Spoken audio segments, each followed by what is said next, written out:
Hey everybody, welcome to PD and P-Dubs Unscripted. It's great to be with you on, we're recording on Wednesday, April 5th, the week of Holy Week, but you'll be hearing this next Wednesday, the 12th, right? Yeah, 2 a.m. release date time. If you're ever up at 2 a.m. on a Wednesday, that's when these officially come out.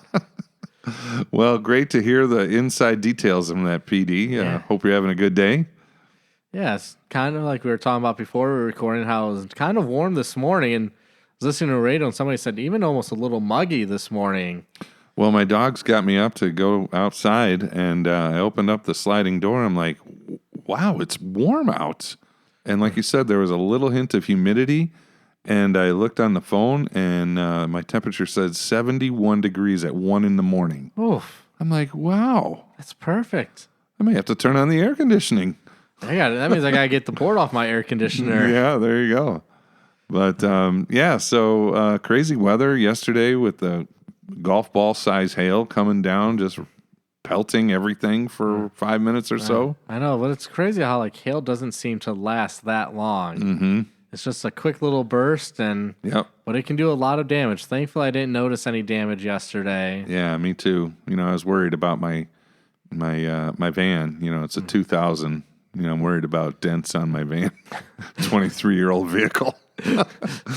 Got to keep it in good shape, Hey, it's running. That's all that matters, That's right? all that matters, man. I mean, every month that goes by, I think to myself, there's one car payment I haven't made. Yeah, until I have to take it to the shop, and then it's like multiple car payments all at once. Right, so it's like, when's the...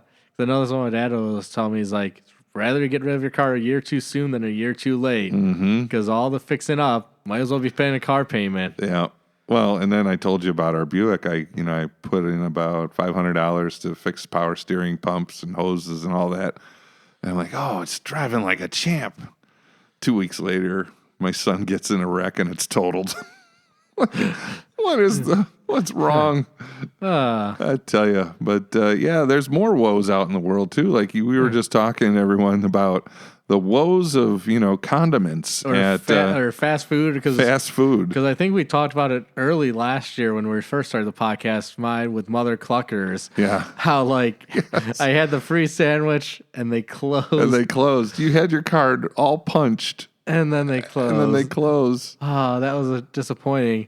But I'll share with him because Pastor Pete Dobbs will be like, man, you have the worst experience with food because he had one a couple weeks ago. Yeah. But I was sharing with, I think it was last week or a couple weeks ago, I went to Popeyes, and I don't know why I go there. I feel like I'm always a little let down after I go there. It doesn't live up to my hype for the day. But I got chicken tenders and fries. Yeah. And I was like, can I get some ketchup? And the guy's like, here's 2 packets. Do you want some more? 2? I was like, yes. He's like, well, 1 or 2 more. I was like, 2 more? I ended up getting 4 ketchup packets. Oh my gosh. That doesn't really last. There's not much in those. No, like you were saying, we could get a fry and a half on 1 packet. I mean, come on.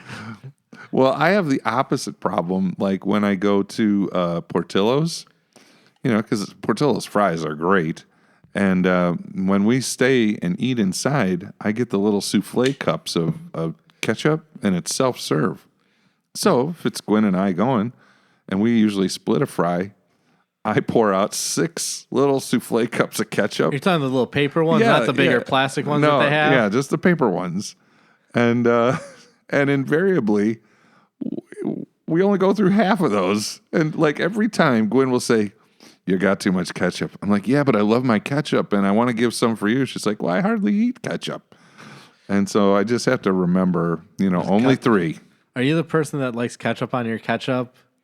Ketchup on my ketchup? Haven't you ever seen that there's a shirt that says I put ketchup on my ketchup? Oh, no. I mean, I like a fair amount of ketchup for sure, but yeah, I'd be like you, 2 packets? What? Come on. That's not enough. Boy, times are tough in the economy. Well, you were saying you ask for the more, if you get chicken there, for a few more. Yeah. If I get the chicken fingers, if you get a 5 chicken finger thing, they give you 1 little dipping thing. 1 for 5? How? That's going to give me half. So I always order a couple more. And, you get 2 more for 25 cents. It's a bargain, right? So I'm like, and then they say, well, we have to charge you 25 cents. Oh, thanks for the warning. But it's where are we getting where we're like selling condom? I'm like, that's why I'm like, I just need to go the like 8 minutes longer, drive to Raising Cane's there in Arlington Heights. Yeah. And I'll be happy. I get my Texas toast, a little coleslaw, cane sauce. But that's not the only place that is chintzy on the ketchup. I've seen that around areas. But you know what's not chintzy is Taco Bell with their taco sauce. Well, that's just, willy-nilly. You can just go grab a handful of it. Willy-nilly, right? There's buckets of them. And then if you go to the kiosk to order up, you're pressing all these things and you press your items and then you get to the screen like, well, how many hot sauce packs do you want and what kind? And like the first time I'm pressing it and I'm like, well, why am I doing this? I'm just going to walk over to the counter. It's self-serve. Right. Like, what are they? Is this for inventory purposes or what's the deal with the taco sauce? I don't know. Because, what's your go-to sauce? Oh, it's hot. Oh, I like hot. I like the fire sauce. Oh, you like fire? That's about as hot as I can go. Have you ever done Diablo? I don't think that's as hot as the fire. Well, it seems like it should be hotter than fire. It should be, but I don't Diablo. That's like a big devil. Right. The El Diablo. Then I'm thinking of like El Nino. El Nino. From Chris Farley. Right. I mean, El Nino means the Nino. and he's in like a luchador wrestling outfit, Chris Farley. Right. Oh, and SNL was still good, and Chris Farley. Yeah, absolutely. But what is the deal with, the taco packets are, you can get as much sauce as you want there, but ketchup, I'm sorry. Must be a lean time for Popeyes. Or ketchup. Ketchup in itself. Well, Taco Bell must just be firing on all cylinders that they can just, they might as well just it's like a party. Just throw it out. Throw out all the packets. Woohoo! The only other one I think of when I think of ketchup, and this is for any Concordia RF people or people that live out in the RF area, is Gene and Jude's, the hot dog place there. Yes. And it's not technically in River Forest, but I know it's a big spot for Concordia students. But they don't have any ketchup in Gene and Jude's. Oh, right. That's like a crime. Right, because since it's a hot dog place and they're a good Chicago hot dog place and don't allow ketchup, I'm a bad Chicago suburbanite where I put ketchup on my hot dogs. Yeah, me too. Just admitting, I know I'm wrong for doing that. Please forgive me. Uh-huh. But I'm pretty sure last I remember hearing that the McDonald's right by Gene and Jude's would sell ketchup. You couldn't get it for free there because they knew people would come from Gene and Jude's to get ketchup and not order anything there. That ain't right. So. Oh, what a controversy. Right. Well, that's not what we're here to talk about, is it? No, but we are talking about a little controversy a little bit. Yeah, true. And I'll admit that, I think we maybe talked a little bit about when March Madness started. We talked a little bit, maybe here at Gathering Place. And usually, when I think of March Madness, I think of the men's tournament because I don't really get into college women's basketball or WNBA. And even college basketball to some extent, I really just care for the tournament. Yeah, like we were saying, I can't really name one player in the whole of the men's NCAA tournament that I would know by name. I don't. I know teams. Yeah, and I barely know teams. I mean, I used to really be into the NCAA, to watch them and know the teams going through and how they were ranked. But, life goes on and you kind of don't get so interested in that kind of stuff. Right. I'm just like, I just want to see a fun game. And, yeah, exactly. I know the blue bloods, like everybody says, like a Kentucky, Duke, UNC. And that's what was different this year in the Final Four is you had none of those traditional blue bloods, even though I'd say UConn might be because I think somebody said this is like their 5th title in 20 years. Yes. So... Well, and like even on the women's side, you kind of brought up the blue bloods of the women's NCAA. We used to be like Tennessee and UConn, right? Because they were just dominated. Because when I think of Tennessee, I think of Pat Summitt and UConn. What I think when I was in like high school age, they went like 2 or 3 years without losing a game. Yeah, and I was like Rebecca Lobo or something, and there was Lisa Leslie on those teams. Lisa Leslie, yeah. But so those are who I think of, and outside of that, and college women's basketball, I can't really think of what team would be the dominant force. I just assume UConn and Tennessee. Yeah, and then so coming out of the women's tournament and the final game, even before the final game, we're hearing, some superstar level players like Caitlin Clark and Angel Reese, and there was another one I can't remember from another team. I think South Carolina has a really good, because I Okay. remember talking with one of our middle school teachers about that, and I think one of the star players on South Carolina is a Lutheran Schools product, Very cool. but I can't remember her name off the top of my head. Like I said, I don't really follow, and like we were talking yesterday when we were kind of bouncing off ideas for the podcast. I said, up until a couple of weeks ago, I had no clue who Caitlin Clark was. Me too. And if you would have said her name like at the start of the season, I was like, I don't even know what team she plays for. Right, exactly. And who would have thought Iowa is a good Yeah. college basketball team? I know. And But so so this little controversy ensues over gestures. Every athlete in competition, no matter what the sport or gender, there's moments of elation by something they've done, and whether it's fist pumping or yelling, and and some was like iconic because like you think of like Jordan doing the shrug. yeah, Everybody knows it was Jordan. Or even the shot over Elo when he's jumping up yeah, and where he's pumping his fist. Yep. You have even LeBron doing the like throwing the chalk up in the air at the start of the game. So people have their set kind of go-tos, and even like as a Sox fan, I get excited when I see Lance Lynn strike out a side or end the inning on a big out because he's yelling some choice words, I'm sure, and yelling. Right. Or our closer, Liam Hendricks, he's known to yell a little bit, and been a mistake for Fox to give him a live mic during the All-Star games. I remember that. I'm like, they must not watch a lot of White Sox games. Well, and that's like when the Cubs were going good with John Lester. I mean, he'd get into some jams and some pretty important games, and he'd get out of the inning, and he'd be, fist pumping, and like, all that is good. Like, it's like adrenaline pump, and like you got through it and that kind of thing. But now, more and more invariably, it doesn't matter the gender of the game or which competition. There's some trash talking and some like, gestures. And that's kind of where this conversation stemming from is like Caitlin Clark. Like that's where I think I started to hear. Like I saw her do the little "you can't see me" putting the hand in front of her face and a few other things because she was having a great tournament. I heard somebody say she was averaging 40 points a game. That's phenomenal, which is just amazing. Yeah. But then there's also one of our teachers told me how, and I showed you the video earlier today. And I can't remember, maybe when they're playing South Carolina, there's somebody that wasn't as good of a shooter, and she just kind of didn't even look her way like, and waved her hand like, I'm not even going to bother. Yeah, I'm not going out there to guard you. Yeah. Which, to me, is a great sign of disrespect. Like, if I was that other person, I'd be like, oh, really? Yeah. And maybe that's the competitiveness in me. And nobody seemed to be like, oh, what a horrible person she is for doing this. They're just like, oh, she's a competitor. Right. And then Angel Reese, right? Does the same thing. She does a little "you can't see me," and then she points to her finger and say, "Look, we just won the championship. I got the ring." I guess Aaron Donald did that in the Super Bowl a couple years ago with the Rams when he got a big sack. Did the whole pointing to his finger, saying like "ring me."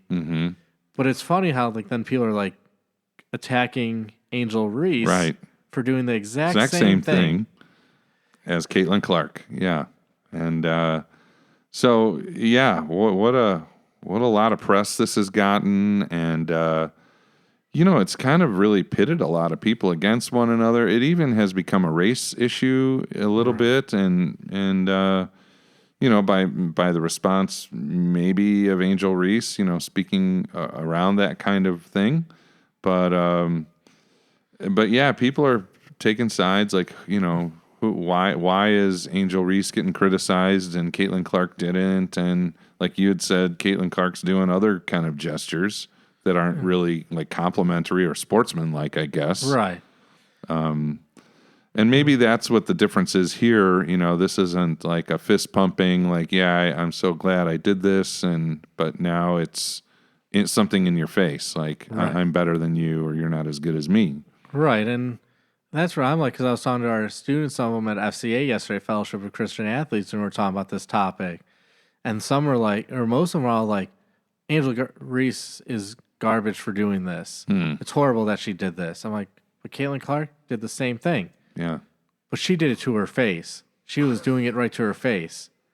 So I'm like, we should do it behind her back then? Do it behind their back? Like, yeah. You still are gesturing either way. And it's just like, I feel like if you're okay with Caitlin Clark doing it, you should have no problem with Angel Reese doing it because she's doing the exact same thing. Mm-hmm. And then the kids are like, well, Angel Reese isn't a good player. Caitlin Clark's a star. Yeah. Like, well, who won the championship? Well, what's basketball about? Is it about an individual or is it about the team? Exactly. Does one player only get the championship when you win a championship in the basketball?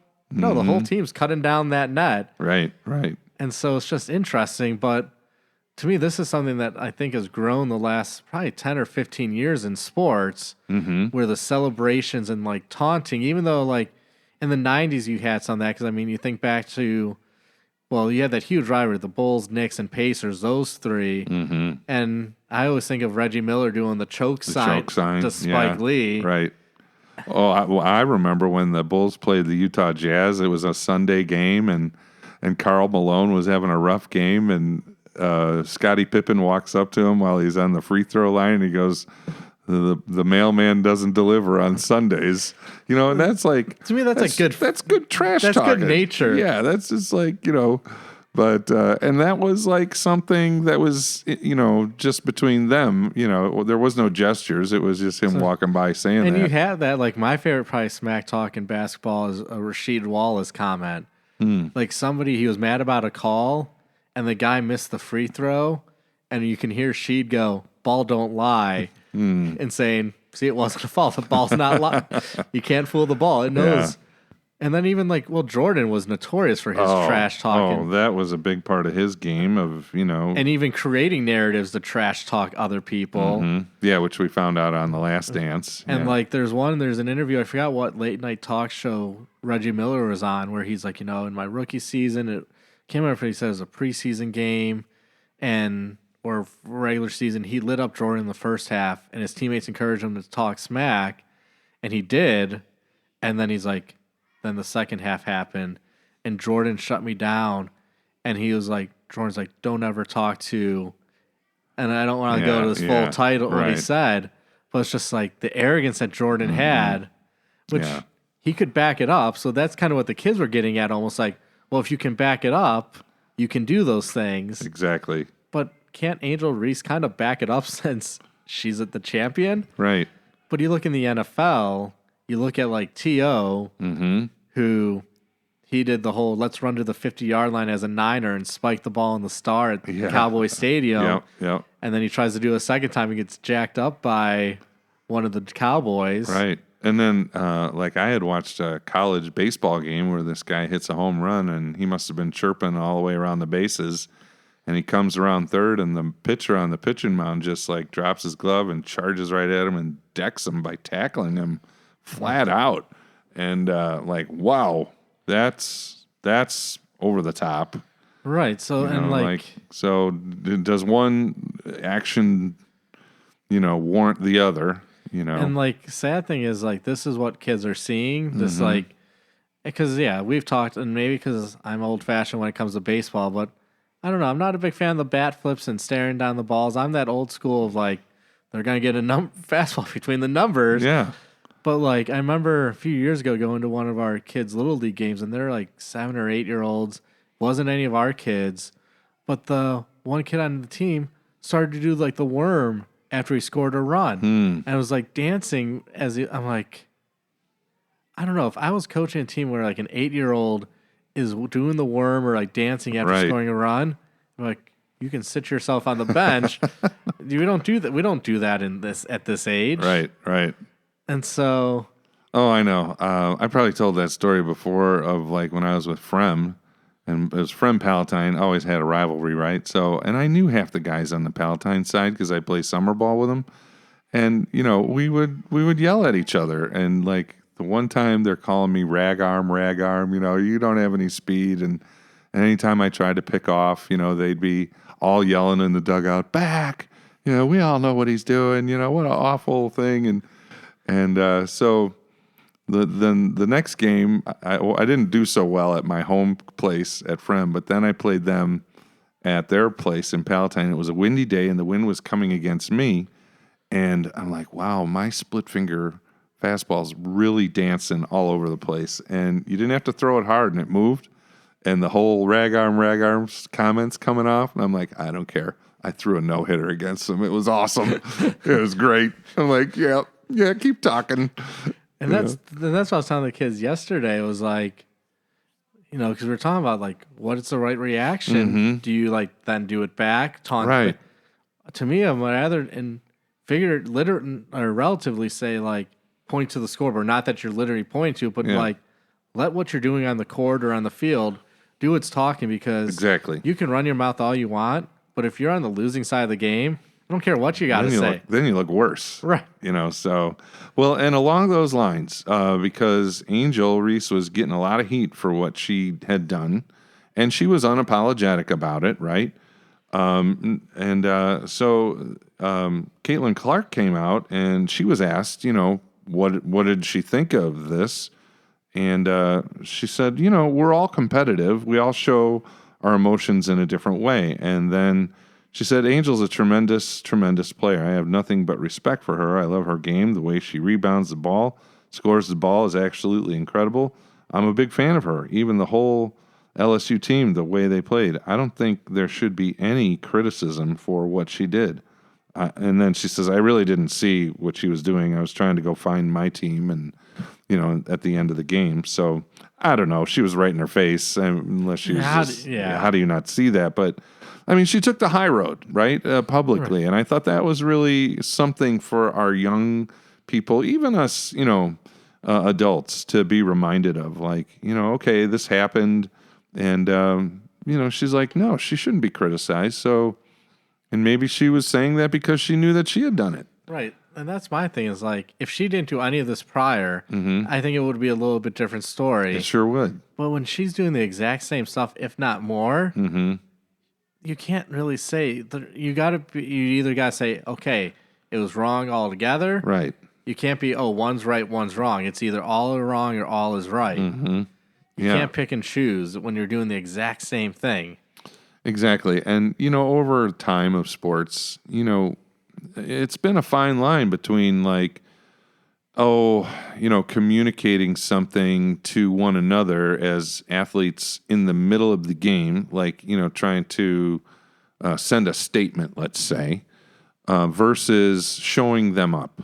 And there seems, as you're getting at, with the bat flipping and all that, there's, and pitchers tackling guys who are chirping, going around home for a home run, there's more of it really escalating to a more problematic nature.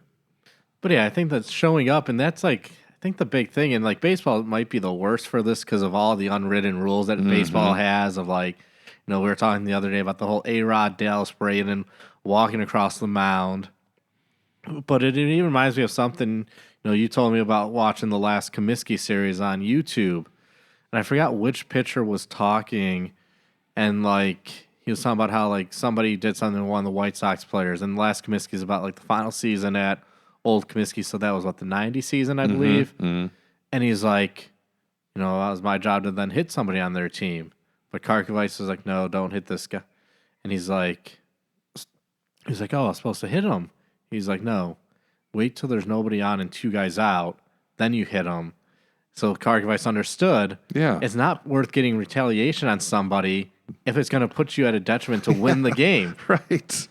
Exactly. There's a guy using his head, But invariably in old school baseball, as we were talking about, like, you had mentioned one where Ozzie Guillen just like trucked a guy. Not even close to second base. Yeah. And but like back in the day, like if somebody, imagine if someone did a bat flip to Bob Gibson of the St. Louis Cardinals, like this really imposing pitcher figure who threw heat like no other, he would come back with, chin music to the next guy and set him on his backside, and that was the unwritten rule. And like, that wasn't Gibson showing somebody up.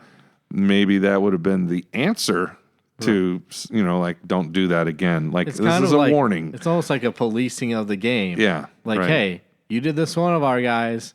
If it happens again, there's going to be problems. Yeah. Well, and that's where baseball gets into the problem now. It's like, it's almost unfair the way the rule goes. Like, if somebody hits somebody, like, let's say a pitcher hits somebody, another team twice in one inning, or once for the next two innings. Let's hypothetically say some Cub pitcher hits some star first baseman twice in the same game.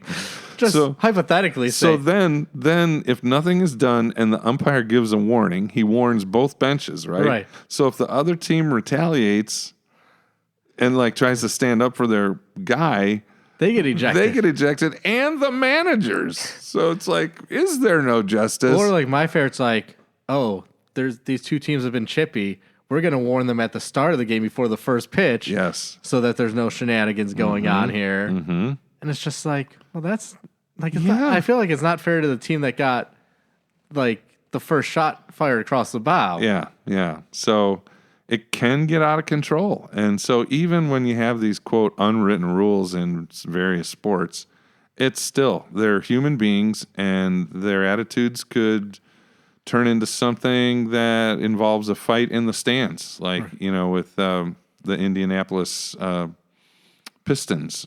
Pacers. Pistons, the Malice at Auburn Hill, or Malice at the Palace. Yeah. I remember that in college. Yeah, I mean, that was awful. So that all started with, probably some chippiness, probably some words, probably some, like, trying to send the message, and then it explodes into something horrible, right? It's like, as much as, both of us love sports, it can bring out the worst of people, that competitiveness. Like, I remember seeing that even at the seminary with intramurals. Sometimes you'd see, like, some of the worst behavior by some people. And I'm sure there's times where people are like, man, I can't believe, because you get pushed or you get just frustrated because you're losing or things aren't going your way. Yep. And when you're competitive, it manifests sometimes in a negative way. Right. But it's just one of those things, like, as great as sports are, it can bring out the worst, and, everybody that's playing wants to win, and there can only be one winner. Exactly. And when you're getting slighted, or, especially like in baseball, even football, I guess even basketball, if you feel there's a cheap shot taken against your teammate where they could get hurt, you want to stand up for your player, because you don't want them to think, oh, well, I can keep doing this, kind of bullying them. So it's a way to kind of, like I said, police the game. Yeah, like self-regulating kind of thing. But it's like, what is the Christian response in all of this? Like, yeah, exactly. I mean, it's the fine line, or even crossing the line of, athletes are passionate about their game and what they're doing. And, everybody has the, the competitive edge and juices flowing to win. And it's like sportsmanship has really kind of gone out the window a lot of times. Especially like there was another, I don't know if it involved Caitlin Clark. I don't think it did, but we were talking like in the women's NCAA. There was one when they were congratulating each other, and the one grabbed on the other and whispered something into her ear and then let her go. And then the other one's like, anytime. And so it was like, they did something even when they're supposed to be displaying sportsmanship. Well, was it last year in college basketball where Juwan Howard punched the other coach? Oh, right, yeah. Because he was the coach of Michigan, I think. That's it happened right. Against Wisconsin. Yeah. And that was awful. Yeah, and like this is what I was thinking too. Like, maybe my issue with the NBA is a little bit these days. Like, everybody seems too friendly. I know that sounds bad to say, but everybody's like, let's go hang out, let's high five and hug each other. Yet I can go back to the '89 or so Pistons that walked out on the Bulls and didn't shake their hand after the game, and then I'm like, that's just Bush League right there. Yeah. Yet I'm like, whoa, they're getting too chummy now. Yeah. I need that kind of like, I think NHL does it perfectly in the playoffs. Like, I don't know about you, but after a series, I love watching the handshake line in the NHL. Because you've been through a battle. You have. It's not like every game they're doing it, but it's after the series. And I think that's good. And, like the announcers would even pick up like, oh, these two guys were huge rivals. Like, you think of like Bufflin on the Hawks in 10, like how he just gave it to the Canucks and fans didn't like him. Yeah. Or was it Chris Pronger for the Flyers against the Hawks when we beat them for the Cup? Right. But it was just one of those, like, you still show that sign of respect. Like, hey, we fought against you hard. Yeah, and you don't see him like, haha, you lost, we won. Yeah. But it's like, hey, good job, or hey, congratulations on a good season. Well, and I guess like in the NFL, you kind of do see where when the game is over, both sides are kind of coming to one another, and there is respect given and received. And then it's like game over. We know each other. We're friends. And so you'll see sideline conversations, hugs or whatever. Sometimes gathering for a prayer in a point of the field, or even now the jersey swap. Yep.